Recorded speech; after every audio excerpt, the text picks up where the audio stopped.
create a shared and durable prosperity, government, nonprofit, they're necessary but insufficient in getting us to where we need to go. And business is one of the most powerful forces that we have to create change.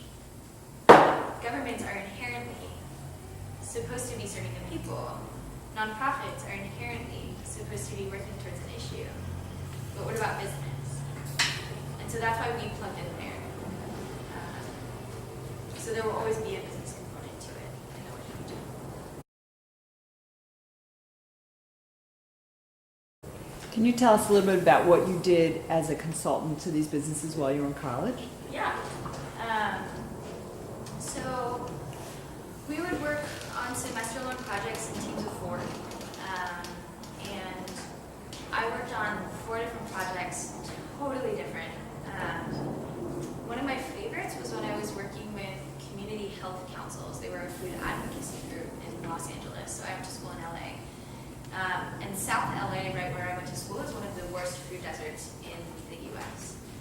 And so community health councils had received a grant to do a feasibility study on food hubs. So a food hub is just what it sounds like. It's a place where you can aggregate and then distribute food. But that can sort of happen all along the food value chain. And so they had determined that a food hub was feasible in South LA, but they had no idea what form it was going to take.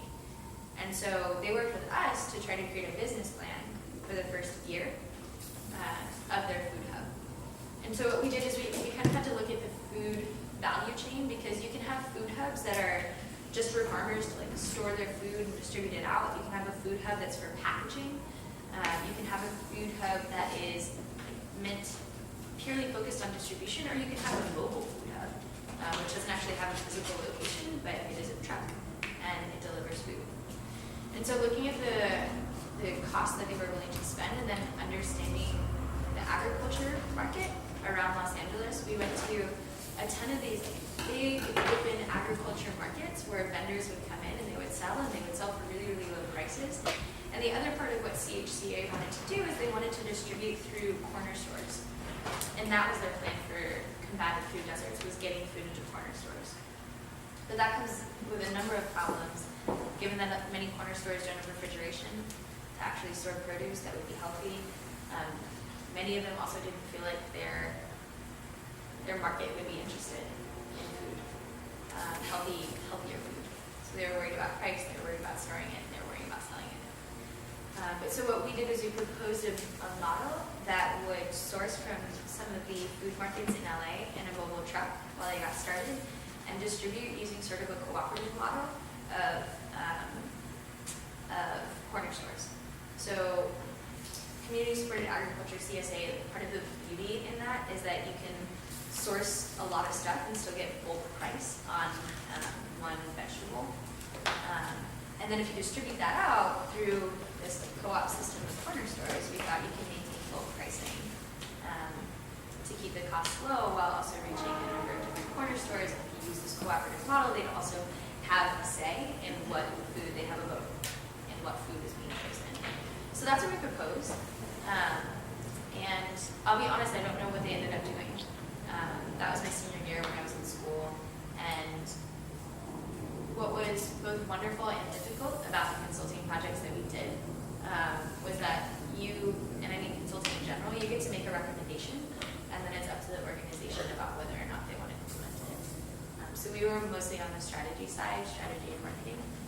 That was an example of one of the projects that I did.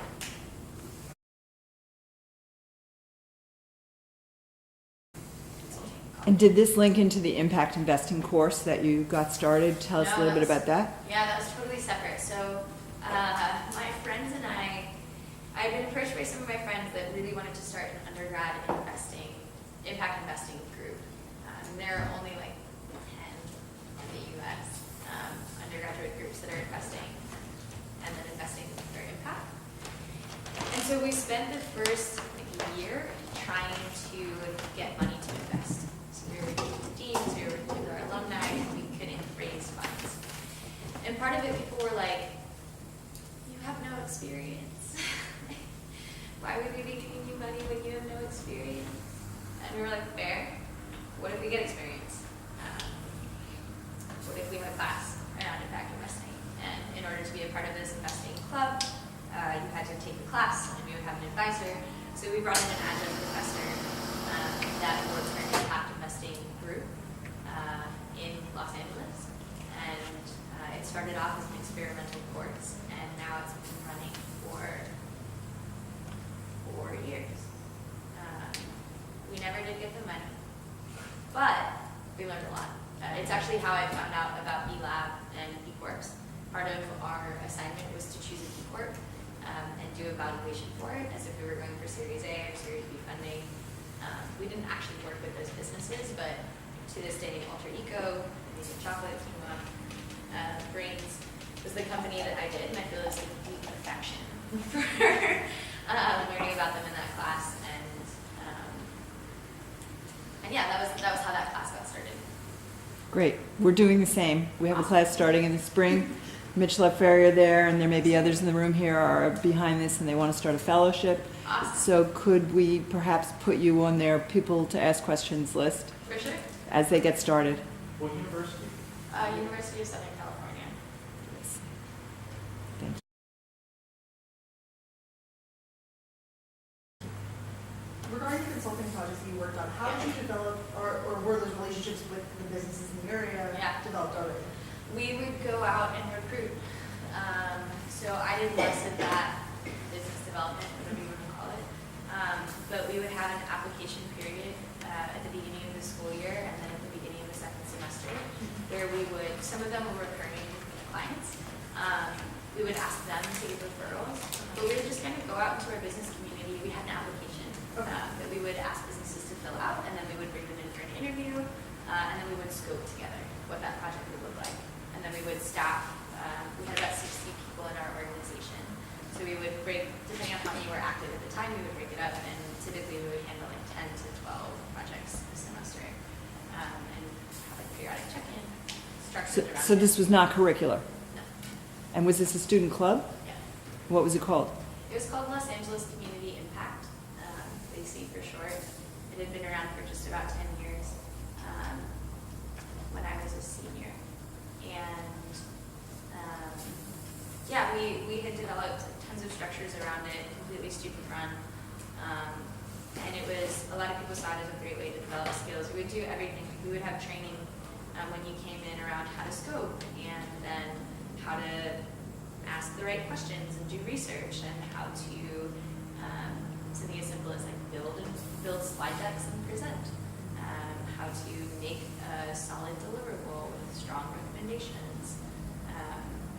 And so a lot of students joined it for that professional development aspect, but we had like a heavy focus as well on social and environmental impact, so it was a combination of those two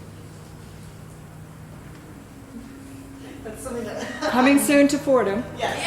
We're on the Awesome. path, but you've just Yeah. defined a model that really like Yeah. clicks. Yeah. Awesome. Talking about a date before, so this is good.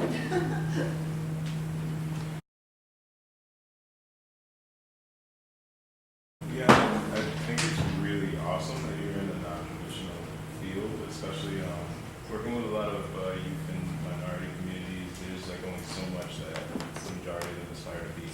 And of course, when you do, there had to have been a lot of obstacles, and there had to have been doubt along the way. So how did you overcome those moments to reach the point that you're at now? Yeah, like personal doubt. Yeah. Yeah. So you can hear from my background that I really care about business and social and environmental justice. It started when I was in high school. I learned about microfinance, and I was like, totally mind blown by the concept and what it could do. And so I pursued that like with passion throughout college, and then I also found myself in more traditional clubs. So another club that I did was a case team where we traveled around the world and did business competitions, and everyone that I worked with was going to a big 3 consulting firm or to a big 4 accounting firm. And that was just what I was told was normal. And everyone told me, like, wait, make money now and have an impact later, as if the two are mutually exclusive.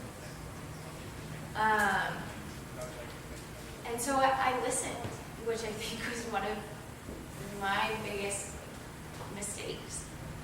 Maybe I shouldn't say that. But I took a job doing traditional consulting at PwC, and I had interned there for a summer, so it wasn't as if I was going into it not knowing. I was working with big gas and oil companies, casinos, and what I was doing was financial consulting, and I would do finance and accounting operations or finance strategy. But a lot of times what I was working on, it wasn't creating the change that I wanted to see in organizations. And after about a year, I just kind of hit my breaking point. And I was on a project where my role was it was finance strategy. And we were figuring out how to optimize a finance department after a merger. But it was kind of code for cut their organization in half. And I couldn't do it. And I finished the strategy portion of it and started looking for new opportunities. And beyond that, when I thought about, so the entire time, what's great about large organizations like PwC is they do tons of pro bono work. And so I was working at the Boys and Girls Club in Oakland, and I was teaching social entrepreneurship there. I was working with a college fund and helping them figure out their strategy for the next 5 years. And everything that I was doing that I wasn't billable for was where I was happiest.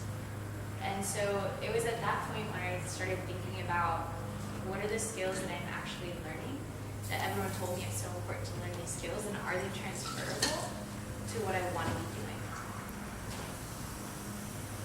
And at that point I had made the decision that what was right for me was to make a switch into the social sector, even if it meant turning down this cushy job and job security. So I left and took this fellowship with B-Lab, and it was one of the hardest decisions that I had made. I cut my pay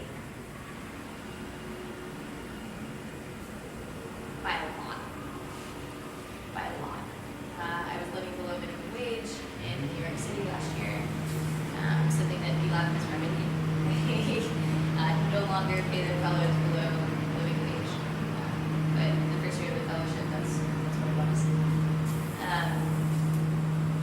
But I asked myself, there were questions that I was looking at. So I'm a fan of a 1 to 4 scale when ranking things because there's no average.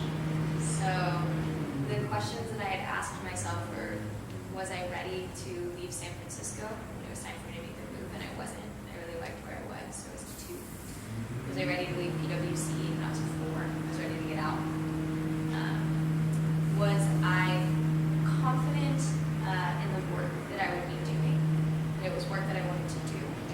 And that was about a 3 because there was no job description for the fellowship. So I thought I understood what we were going to be doing. 4 was then, was I ready to accept the worst case scenario, which was I would come out of this more confused than when I started with absolutely no money and just like not sure where to start. And I kind of wiped that off the table because of the third question, which was just like, is this what I want to do? Is this the right thing? And when I jumped into the fellowship, it was. I was challenged in ways that I had never expected to be. And I was working deeply in the intersection of business and social and environmental justice, which was all that I knew that I was interested in. It took a big leap of faith, but I couldn't have been happier. And so when the time came at the end of the fellowship and I was looking at opportunities for where I wanted to go full time, all I wanted to do was keep working on Measure What Matters, and I was lucky enough that I got that opportunity. I don't know if I've given the best answer around how to overcome those personal challenges, but I think deep reflection and a risk analysis, like what you're willing to risk at that point, is really helpful. And I do want to say that by working at PwC for a year, it helped because I was financially able to take that move. I saved a lot of money when I was there. and it padded my resume. So it was easier for my resume to get picked up. And so I also don't want to paint the picture that it's like all or nothing, that you have to go straight into this thing. And like, it takes time, but I wouldn't buy into this notion of like, that you can't make money and have an impact. I just don't think it's true.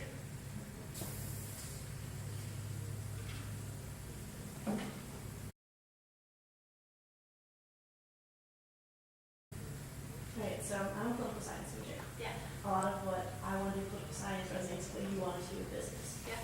So one of my concerns in going into my field is that I know there are people in certain areas of this country particularly that would not be open and receptive to environmental work in favor of the traditional business model. And why would I ever cut my profits, period?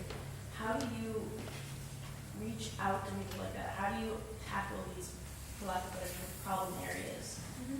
Where you know these huge corporations that work with oil or that are promoting fracking want to cut environmental standards. Yeah. I have no easy answer. But I think My end would be policy and your end would be business models. yeah. So And I think the two need to work together. The CEO of Patagonia is famous for saying, like, please regulate me.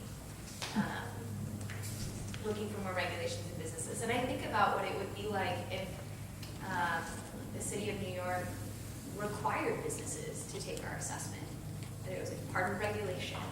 And I am both like nervous and at the same time excited.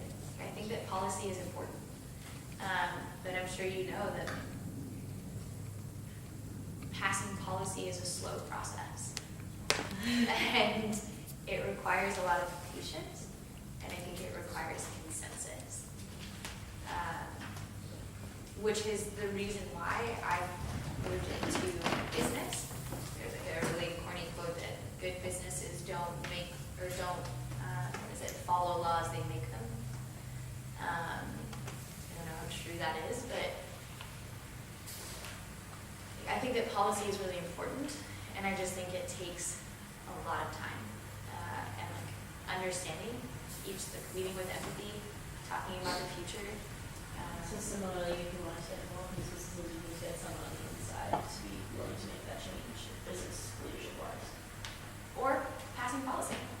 Like it either oftentimes comes from the inside. Sometimes we see push from a consumer.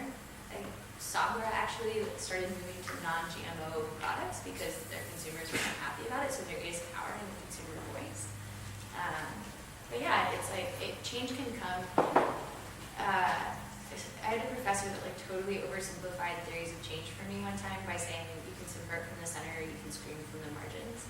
And so part of like subverting from the center, maybe that's like an internal champion. Screaming from the margins, maybe that's like really unhappy customers, or like changing from the outside, maybe that's passing policy. But yeah, like I think as many different angles that we can take,